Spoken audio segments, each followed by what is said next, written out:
how we look at how the COVID-19 crisis is exacerbating the unique vulnerabilities related to dementia, particularly in homes and around the community, and especially what public health can do. Please complete the poll on the side of your screen to tell us about yourself.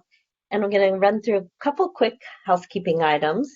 Everyone has been muted to eliminate background noise, and we are recording the webinar, as you just heard, to make it available to others. The last about 8 minutes of the 30 minutes we have is for your questions and comments and answers. And so please use the Q&A feature on the side of your screen to send us those in at any time. And then next week, all registrants will get a link to the recording. But after the webinar later this afternoon, I will be sending out the slides as well as a request for you to do a feedback form. And I know it's a really difficult and challenging time for many of you, both whether professionally or personally or both. I do want to particularly say a big thank you to all of you in the public health field and who are involved in the COVID-19 response, doing your utmost to keep our community safe. So a big, big thank you. If this webinar was designed for public health professionals and others who are serving older adults in our communities, if you have a family situation, a loved one that you're wondering how to best handle a COVID-related situation, my best suggestion is to call our 24/7 helpline, 800-272-3900. It's toll-free. It's a free service. Wonderful trained professionals who are ready and eager to help you on Alzheimer's or any other dementia issue. You can also go to our website at alz.org/COVID-19help. To give you a quick overview of our time, I'll be setting the stage, giving you a little bit of background about dementia and caregiving, and then we'll have experts from the Centers for Disease Control and Prevention join us to talk about how the COVID-19 pandemic is creating a lot of special challenges for people living with dementia and their caregivers, particularly in homes and around the community. We'll also spend time talking about what public health professionals can and need to be doing to tailor the pandemic response to better protect the health and safety of this population. And again, we'll have about 8 minutes for your Q&A at the end. So be sure to use that function. And if you haven't told us already about yourself, please use the poll. We'll be closing that in a couple minutes. Today, we are grateful to CDC for the support that enables us to offer this webcast and delighted to have two CDC's experts join us. One is Dr. Lisa McGuire. She leads the Alzheimer's Disease and Healthy Aging Program at CDC. And the other is Nia Reed. She is an ORISE Fellow, also with the Alzheimer's Disease Healthy Aging Program team at CDC. And again, I'm Molly French at the Alzheimer's Association, joined by my colleague, John Sheehan. Dr. Reed, I also wanted to tell you, has completed her master's in gerontology and her PhD in sociology. So because not everybody, many public health professionals have maybe not considered Alzheimer's and dementia in crafting emergency preparedness plans and response, I'm going to just quickly level set and talk for a minute about what dementia really is. And it's an umbrella term that's used to describe a set of symptoms that's characterized by loss of cognitive functioning that's severe enough to interfere with everyday life. So think about dementia in terms of a chronic condition that some people develop later in life. And while, a variety of diseases and conditions can cause dementia, among them, Alzheimer's disease is the most common cause. Alzheimer's is a progressive brain disease. It's irreversible. that slowly destroys memory and thinking skills and eventually the ability to carry out the simplest of tasks. The second most common cause of dementia is vascular dementia, and you'll see here there are these are just a few of the other types: frontotemporal, Parkinson's, Lewy body dementia. Increasingly from studies, we're finding that a lot of people have mixed dementia, which is multiple causes. In case you're wondering, dementia doesn't necessarily increase risk for COVID-19.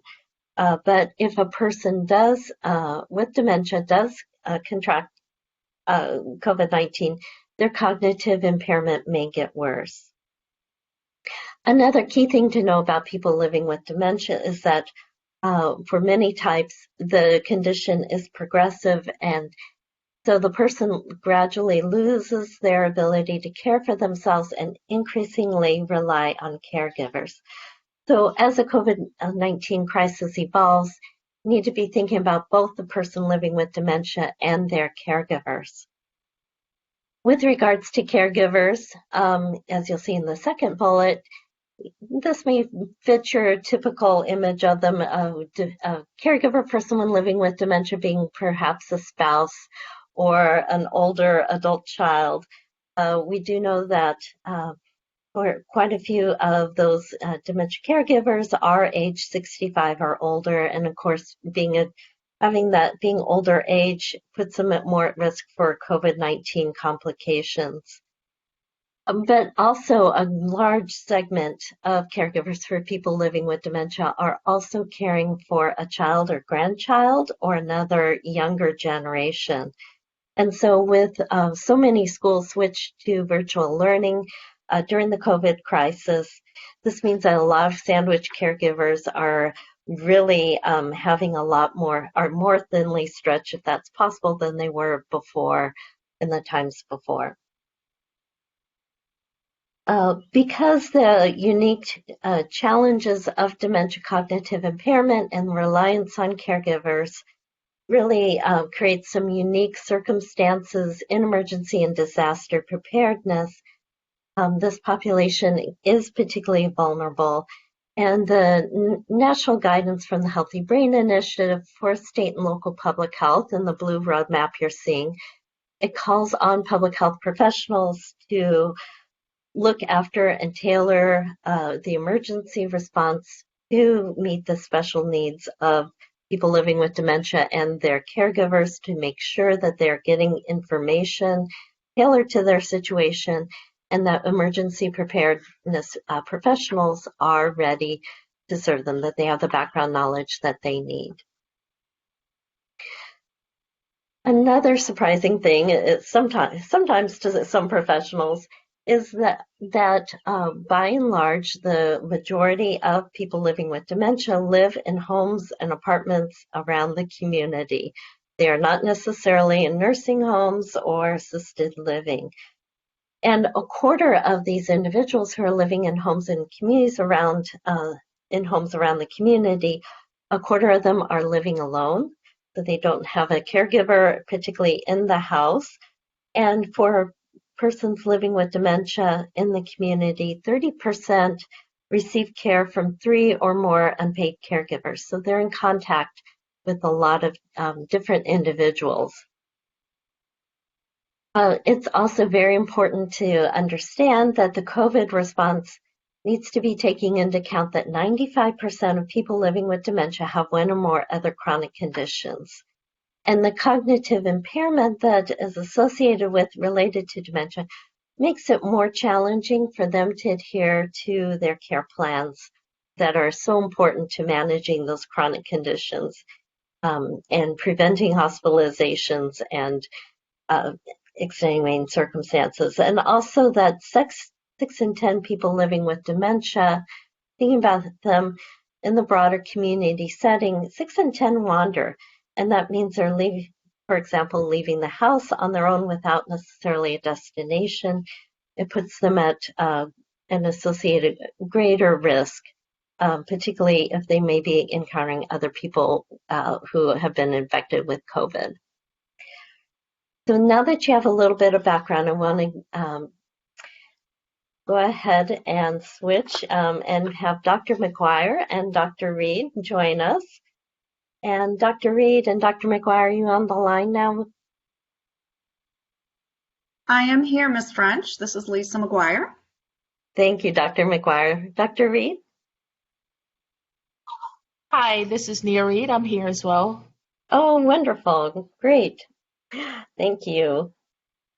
Dr. McGuire, I was hoping you'd just tell our participants today a little bit about what we know about how dementia affects just the everyday health of people living with dementia, and why. Why is cognitive impairment and dementia different than some of the other challenges they may be thinking about? Well, thank you so much for that question. One of the things that to understand first what dementia is, Molly gave us a great overview of that umbrella term and some of the characteristics and statistics with that. But one of the things that we need to keep in mind when we are talking about older adults with dementia or people with dementia, we're talking about cognition. And so what cognition is so that is the functioning of the brain, and that's people's ability to think, reason, as well as remember.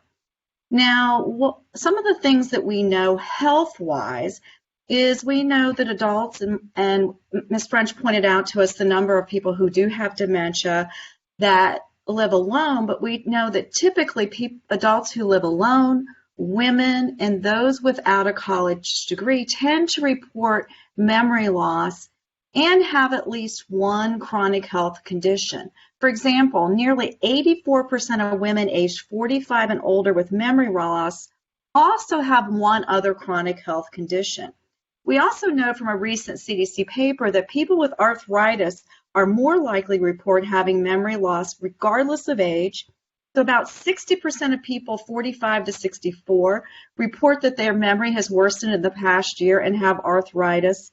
And 64% of people 65 and older report a very similar thing, that their memory's gotten worse, and they also do have arthritis.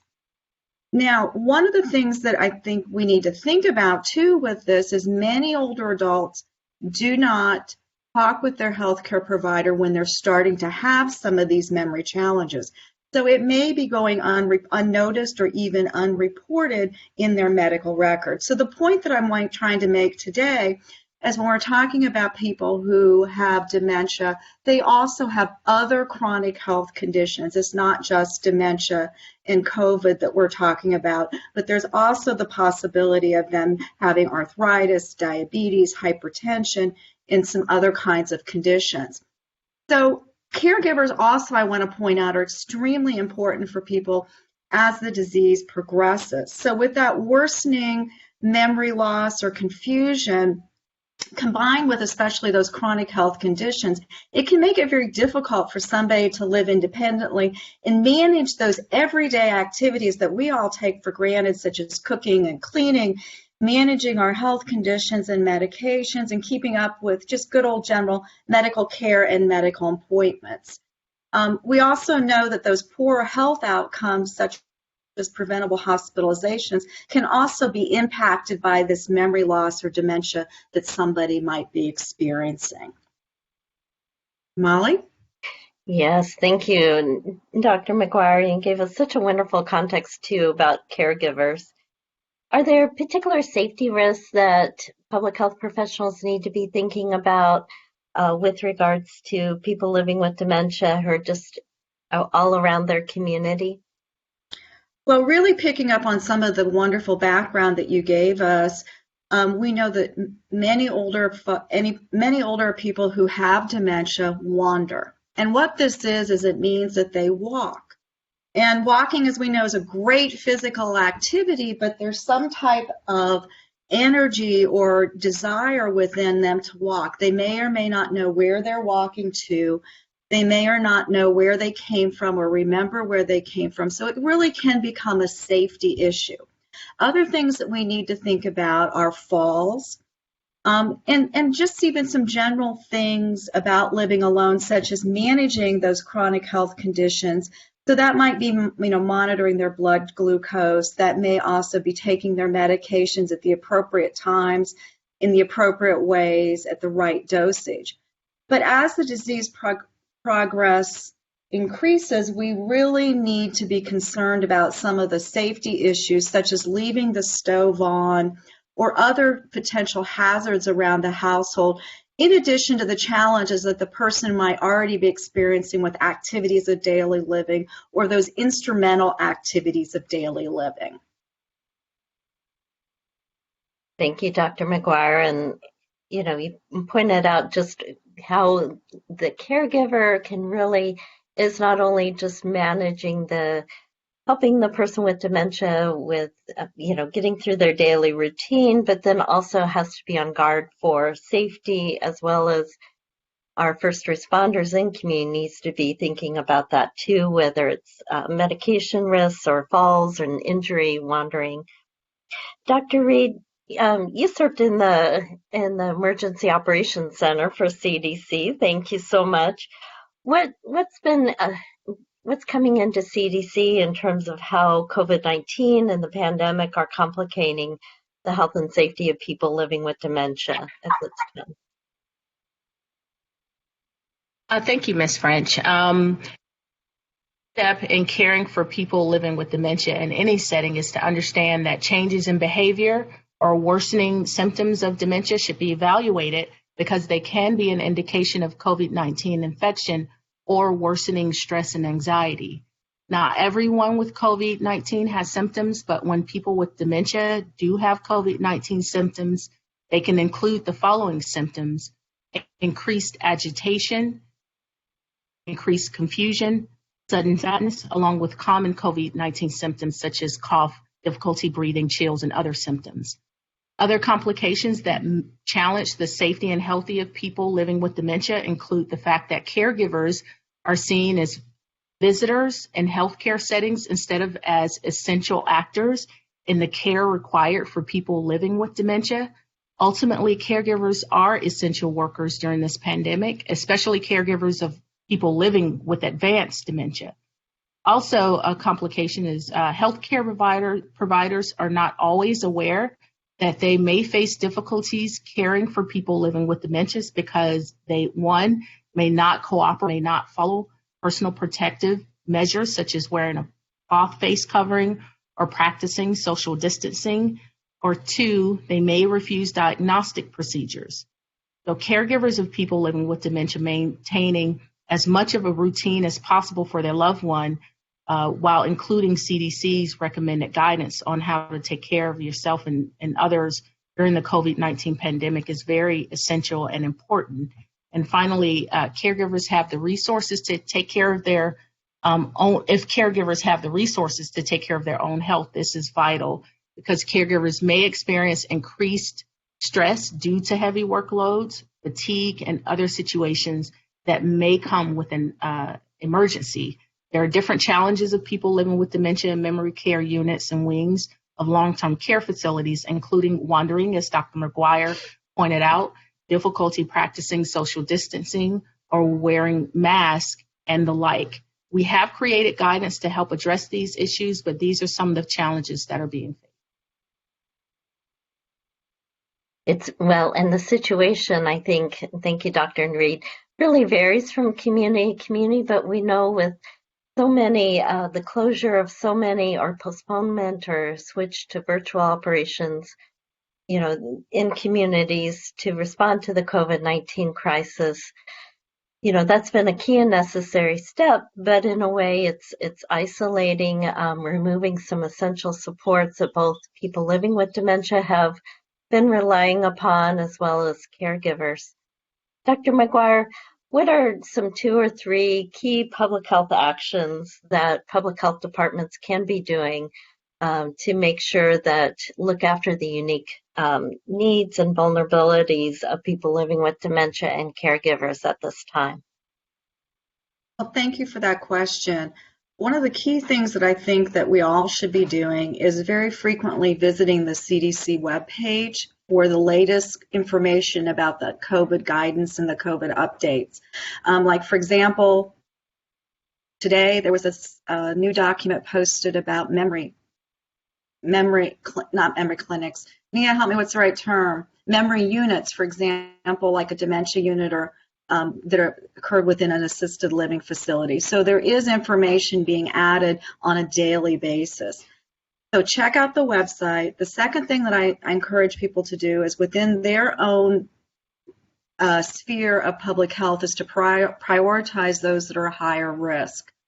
So we know that those with increasing age and also those with chronic health conditions. So when we are working with folks that do have dementia, typically they do have that increasing age potential risk factor as well as those other chronic health conditions that they may be having. Because we're talking about home and community settings today in this webinar, we also need to keep in mind, as it's been pointed out to us, that the key is to keep people as mentally and physically healthy, safe, and independent as possible. And remember that many of those may live at home and live alone, and at the same time may or may not have their memory issues. If they've been diagnosed with dementia, people may be aware of that, but if they haven't, others may not be aware of that. So I encourage people, public health officials, to not only keep that in the back of their mind when they're working with people that fit that profile, but at the same time, we want to make sure and encourage even neighbors to look in on each other, because people are having challenges of staying connected to their family and friends, as well as they're also sometimes having challenges getting the materials that they need, whether those are groceries or medications, for fear of interaction with those who might give them COVID. Ms. French? Yes, thank you, Dr. McGuire. And we'll want the participants on the webcast to know that CDC has prepared some care planning resources for older adults, but are very applicable to people living with dementia. And also to remind public health to also be thinking about how has law enforcement updated their protocols? How are they working with people who may be wandering and having dementia to connect them back to their caregivers? John, I'm going to switch it over to you and I'm curious what questions and comments we've received. Thank you so much, Molly, and thank you everyone for joining us today. We have had quite a few questions come in. Just as a reminder, please use the Q&A feature. It's either along the top of your screen or along the side of your screen. We're almost at the end of today's session, so we'll try to get to as many as we can, but we will follow up with those questions about dementia that we don't get to later today. So not a quick question, but first question, which I'll turn to Dr. Reed. We had a question about those CDC recommendations and returning back to the community, and specifically community-based services such as social day services. There's a lot of concern from caregivers in particular for residents of those programs living with dementia that the program may not open. What recommendations, what best practice is CDC recommending at this time for returning safely to those community-based services? Thank you, John. That is a great question, and CDC has created guidance about returning to workplace and those facilities safely. Right now, for instance, in the state of Georgia, and I'm sure these guidelines are going to be different based on state openings, but currently in the state of Georgia, and this is not a CDC recommendation, but a state of Georgia recommendation, that older adults shelter in place a little bit longer than the rest of the general public. In fact, in Georgia, older adults are encouraged to shelter in place until June 15th. These are some of the things that we are taking at CDC very seriously. We are encouraging and recommending for older adults, especially those with underlying conditions, to shelter in place until it is safe to do so in their particular state. However, for those people, for caregivers who have to go back to work and those day services aren't open, there is some guidance up at the current moment about finding replacements for caregiving duties and finding other options for older adults and how to take care of and protect older adults who are living with dementia who can't access those services. We have very limited suggestions and ideas because we don't have the resources for each state, but there are state resources for home care if a caregiver should have to or be mandated to go back to work.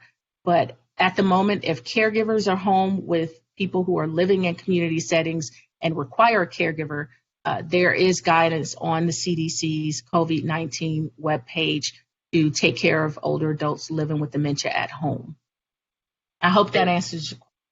Yeah, no, thank you, Dr. Reed. I know that the situation and the evidence base is constantly evolving around COVID, so thank you for that, as up to date as can be provided information at this time.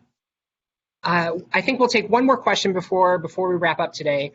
Just quickly, Dr. McGuire, wondering if there are any advice, any best practices, recommendations around caregivers who are also essential workers, so who have to be out in the community, but they're also caregivers for a loved one, maybe at home living with dementia. Any recommendations around personal protective equipment or additional recommendations for those caregivers who need to be out in the community? Well, I would encourage those caregivers to check the latest information on CDC's website. And Nia, do you have suggestions other than wearing face mask and washing hands frequently? Yes, there are more recommendations. They're more detailed on the website. So we always encourage people to check the latest information coming out on CDC's website. But some of the other kind of things that you can do is when you're coming from out of the home and living with dementia or who may have underlying health conditions, one of the things that you can do is isolate yourself before coming into contact with those people. And before you come into contact, make sure that you are sanitized and not just the things that you've touched. So making sure that you remove the clothing that you had on out in the general public, making sure that you wash your hands, use the face covering. And if the person that you're living with and caring for can handle having a face covering until you make sure that you're safe, opting to allow them to have face coverings as well. And one more thing is to make sure that you check your temperature every time you go into your home once you've been out during the day. And also you would want to, if you said too, so in other words, showering, changing clothes as quickly as possible, so before you have that interaction. Excellent. Thank you. Thanks. Thank you both. And I think in the interest of respecting everyone's time, we'll try to answer additional questions after the webinar, but Molly, we'll turn it back to you.